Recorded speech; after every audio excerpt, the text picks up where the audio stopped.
I wonder if the character that does his voice is actually British, or just did a really cheesy British accent. Our train's cooler now?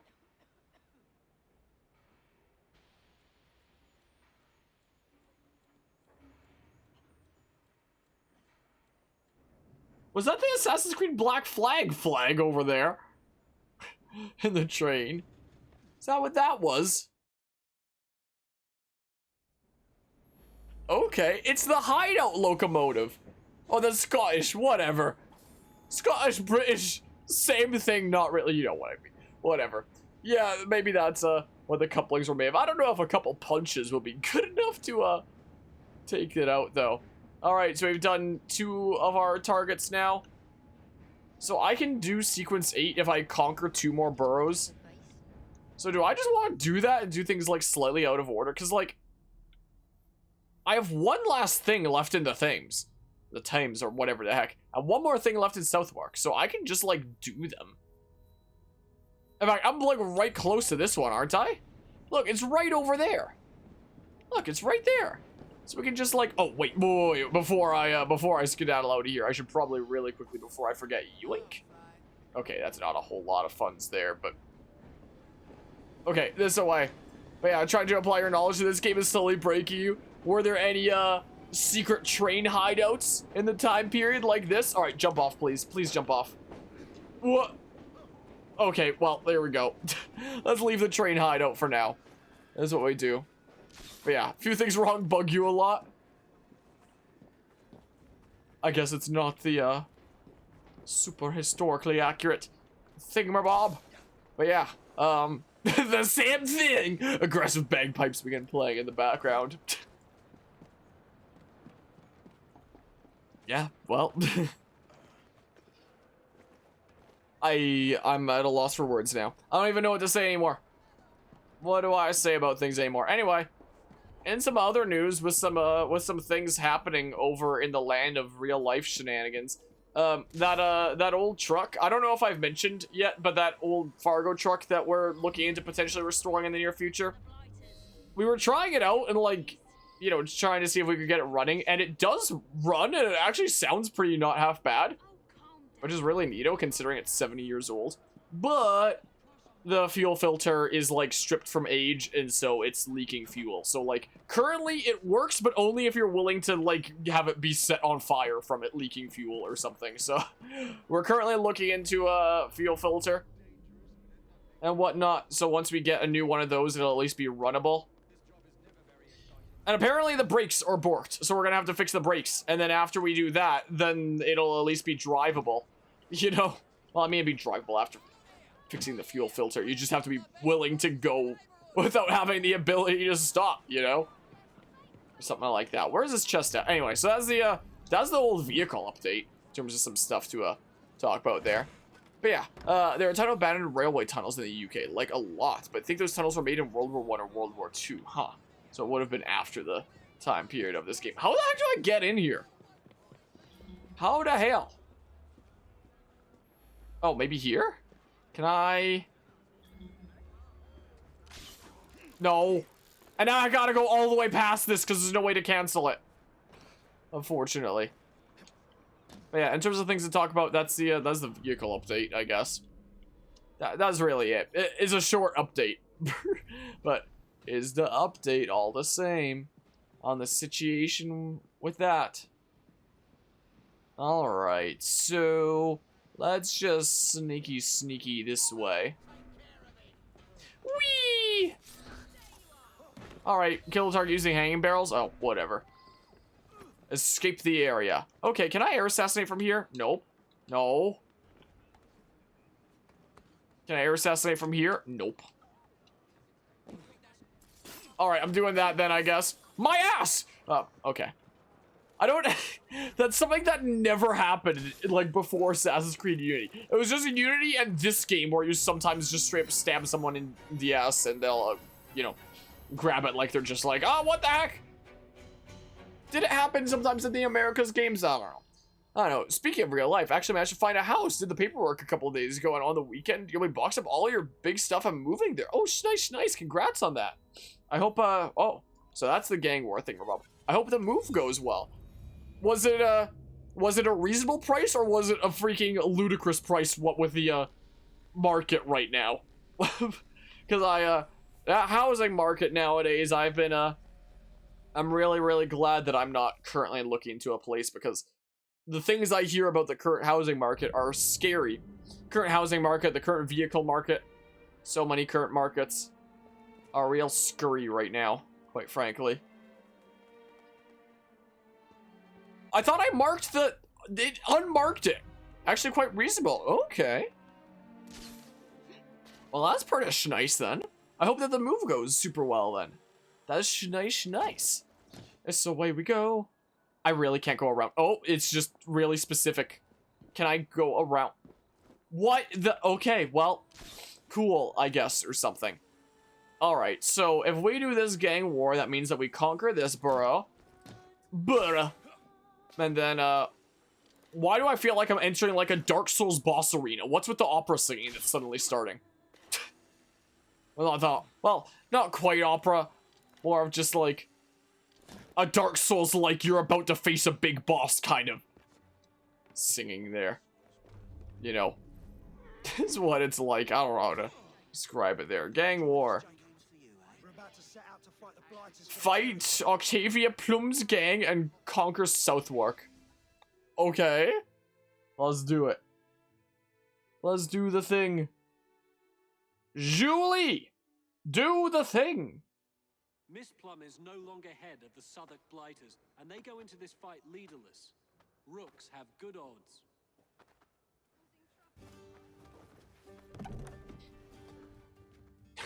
Who are you again? Did I just pick you up off the street to get, like, the opinion of a passersby?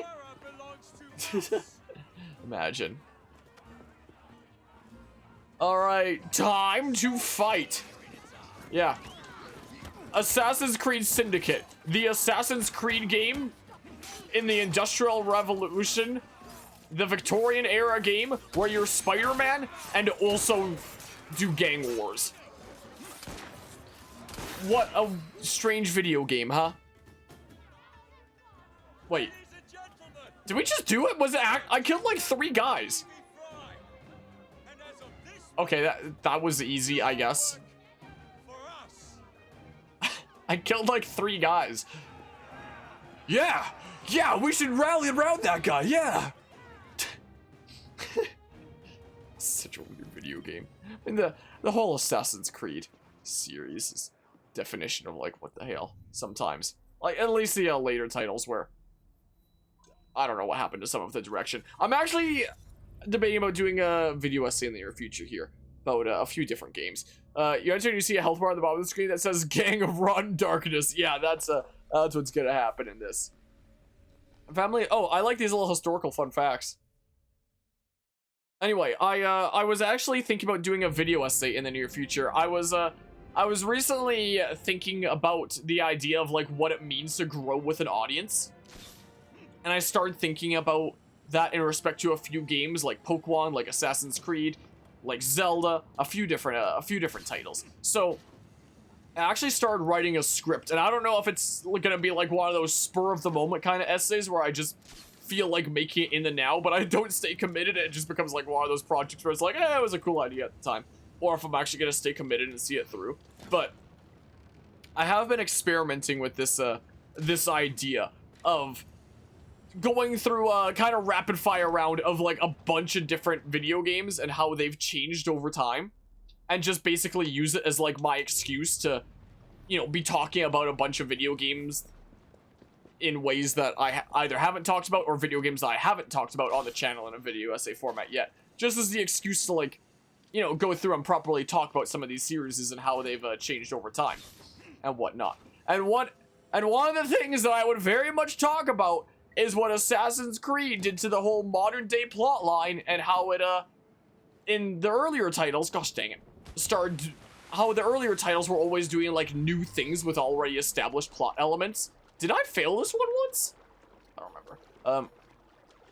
But then the later titles were like, just screw it. Let's just reuse like the same elements that we've been using instead of like continuing to innovate and do new things. At least there's like still some new things done in terms of like gameplay and whatnot, as we're seeing in this with like Spooderman and whatnot. But I don't know, the sense of direction as from like the series as a whole at this point just doesn't really feel like very there. Maybe I'll change my mind about that once we get to the RPG games. Maybe, I don't know. Gosh dang it! Now all of China knows you're here! Hopefully it's just these three. And not the guy I need to kill. The guy I need to kill over there doesn't seem to notice.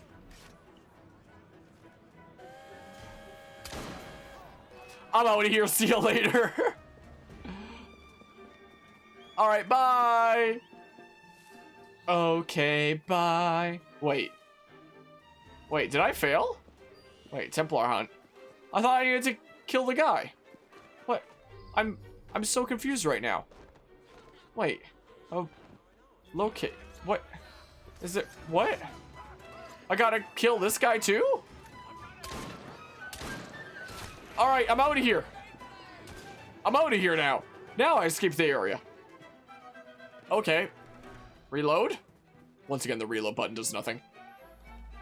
The reload button doesn't even reload.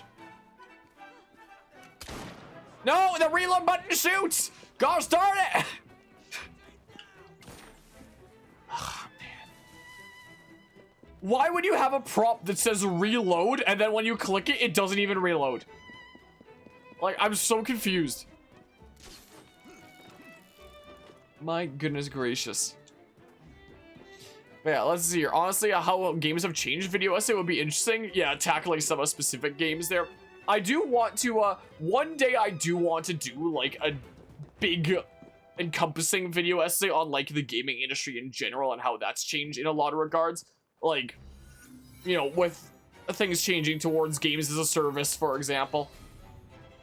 The whole view on monetization in games, the whole, shifting landscape of what constitutes a gamer. One day I would like to do a all-encompassing kind of video essay like that. Sure, let's go over and do this. But I think I might like to do this video essay on the one that I'm currently working on a discussion of how games have changed how some specific game franchises have changed over time, how they have or haven't grown with their audience, and why, you know, and run through like and go in depth with some specific examples. Use them as more than just, you know, examples for the sake of an argument. Actually, you know, properly go in depth with them. Just, you know, as my opportunity to, like, delve into and really discuss those games, you know? Alright, I guess I'm going this way. Is the thing. So yeah, the ones that I would criticize for, you know, the kind of lack of change in some regards would be, like, Pokemon and Assassin's Creed. Would be the two there. And use things like the Zelda series as a positive example of changing over time. And whatnot. This away. I have like a little blurb about Metroid currently. If I decide to leave that in there. One of the negative examples is also Roller Coaster Tycoon, but not super in depth with that since I already have a video essay on that. Gosh darn, I did not want to go up here. Because when it comes to games, don't like when games change for no reason other than we can and try to fix what isn't broken. But at the same time, you also gotta be giving variety enough that you're not just, like, reselling the same game over and over again. Like, that's one of the problems that I kind of felt with, Pokemon, is, you know, there's game franchises out there, like the Legend of Zelda series, where every single title has, like, a similar premise and idea, but plays so vastly different that, you know, they stand out on their own, whereas basically every single Pokemon title is a Pokemon title, you know? They're gonna operate basically the same. Essentially, what the heck is going on up there? Is the way that I see that. And while Assassin's Creed games, a lot of them are, like, very different compared to one another, I don't know, the direction that they've kind of gone has just been kind of wonky in some ways, especially with like that modern day plot line. My goodness, he looks like a robot with that animation. Everything is permitted in this gang fight. The wager is ownership of the Tem. Of the Tem, that's how it's pronounced. So, like, I do like it when things change and continue to evolve and grow and whatnot. Or have the courage to try things different. Oh, speaking of trying things different. I'm getting so stoned! Like, the Zelda series is a good example of, you know, being willing to try something very different for every title. Which is a big risk. And there's not a lot of game IPs out there that you do see, like, taking, you know, these big risks. Away. Come on. Well, there's a skill point, I guess. Let's just keep shooting, I guess, or something. How is she not dead yet? Come on. Whoops. My goodness, you have so much freaking health. Well, here's a double kill with this random guy, I guess. There we go. But yeah, to give an example, Bravely Second uses the same game mechanics as... Am I still fighting? I'm still fighting. Oh, I gotta actually eliminate them. Okay. Okay, gosh darn it. Well, there's the medicine, I guess. No. Okay. Oh, I didn't think I'd kill him from there. I'll read there in a hot second. Come on. No, darn you. Can I, okay, I can do that. Neat. Bravely Second uses the same game mechanics as Bravely Default, but expands on them, making it more fun and strategic compared to Bravely Default 2. That goes out of its way to be different to its own detriment. Yeah, there's a... I plan on using Metroid as both a positive and a negative example. A negative example in regards to Other M. The game where they were like, alright, let's take a risk and try something that, you know, our players haven't seen before. And, you know, people hated it. I don't know a whole lot about Other M. I'd have to do, like, some proper research into it. There we go. So now we can do sequence 8 if we really want to. So let's fast travel to the train hideout. Yeah, so when you try something new, there is definitely, like, a bit of a risk that's incurred with it. And yeah, that, it does use, like, the same core premise, but it changes it in, like, such a wonky way. Like, Bravely Second, yeah, it really was just an expansion of, like, the systems from the last game. For me, dear pesky plumbers. But Bravely Default 2 used the same kind of premise, tackled it in a different way, and I kind of hated it. You know? What's the thing? Someone playing a piano around here? Wait, there's a viewpoint out here that I don't have yet? Oh. Oh, the train's not moving. Yeah, someone's playing a grand piano right there. Yeah, let's get the viewpoint while we're here. Oh, and then when I exit, the train starts moving, huh? Let's just roll across the bench real quick. No, I want to do this outside. I guess I'm going this way now? Is there a way out here? Or am I just gonna be like a bird that can't find its way out anymore? Is that what's going on here? I have a feeling that that's what's going on here. Okay, I'm outside now, right? There. Let's get this viewpoint. Oh, I'll just jump off the lamppost there. Alright, viewpoint. Viewpoint here. We may as well get this for a nice fast travel place before we start the mission. There we go. There we have it. But yeah, I do think that's good for, like, games to change up the formula down the line, not just be reselling the exact same game over and over again, or like a slightly better version every time. But yeah, when you do have the courage to take a risk and change, you gotta do it in a smart way. And you also can't let down the expectations that you've built up to this point. Like, I feel like the modern day plot line of Assassin's Creed getting, like, built up for, like, a decade and then getting basically abandoned and apparently resolved in, like, some comic book or something like that is apparently what happened. Then that's how you disappoint an audience 101, you know? Let's try sequence 8, how about? The search for Crawford's Steric and the piece of Ian continues on its ever-curving path. Is it ever-curving? Jacob is still surprised when his actions attract the attention of London's biggest criminal mastermind, Maxwell Roth. I don't know who that is. A dinner invitation. And with whom are you dining this evening? Maxwell Roth. The leader of the Blighters. You're not going? Of course not. Is it strange bedfellows? That's the one that's guiding me towards. I have some other ones on the map that I can do already, but I guess we'll go to this one for now. Is what we shall do. Sure. Let's go try it out. Access inventory and equip and upgrade gear. But yeah, one of your biggest fears for Dragon Quest 12 is that it's gonna be so different that it won't feel like Dragon Quest anymore. Heard that they're abandoning turn-based battles altogether like Final Fantasy did, huh? Again, I feel like when it comes to a risk-taking, it can either be like really good or really bad. Like Legend of Zelda Breath of the Wild, for example, does not feel like a Legend of Zelda game. It feels like something entirely different, but it was something that people loved, you know? So that wasn't necessarily a bad thing there. But, you know, there are some games that, you know, trying out something new doesn't work quite as swimmingly with. Definitely a big case-by-case kind of thing. I do hope that the open world thing turns out well for Pokemon with Scarlet and Violet. I'm very concerned considering, you know, the performance and quality we're already seeing.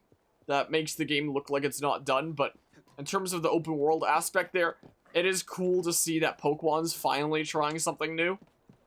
But hopefully that... Can I climb up this, please? Okay, there we go. Hopefully it works out well.